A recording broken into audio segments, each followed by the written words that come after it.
నేను ఎప్పటికీ కోరుకునేది ఏంటంటే మన పొన్నూరు విద్యా రంగంలో మొదటి స్థాయిలో ఉండాలి అని చెప్పి నేను ఎప్పుడు కోరుకుంటాను. మా సుకుమార్ అన్నట్టు కాలేజీ పెట్టాలన్నప్పుడు నేనేం చేశానంటే, నాకు కూడా కాలేజీ చదువు కొద్దిగా ఇంట్రెస్ట్ కాబట్టి మా నాన్న పేరు కూడా బెటరా బాబు అని పెడితే మా ఫాదర్ పేరు తగిలిచ్చాడు దానికి, TVC junior college. Thankful to Sukumar.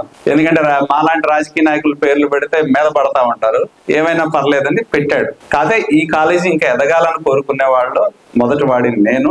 ఖచ్చితంగా ఈ కాలేజీ మన పొన్నూరు కాదు, చుట్టుపక్కల పిల్లలు గ్రామాల నుంచి పక్క నియోజకవర్గాల నుంచి కూడా వచ్చి వివేకాలు చేరే స్థాయికి రావాలని చెప్పి మనస్ఫూర్తిగా కోరుకుంటున్నా. అదే విధంగా కోరుకోవడమే కాదు, నాకు ఆ నమ్మకం ఉంది, రాబోయే సంవత్సరాల కాలంలో ఆ స్థాయికి వివేక పొన్నూరులో వస్తుందనే దానిలో ఎటువంటి సందేహం లేదు.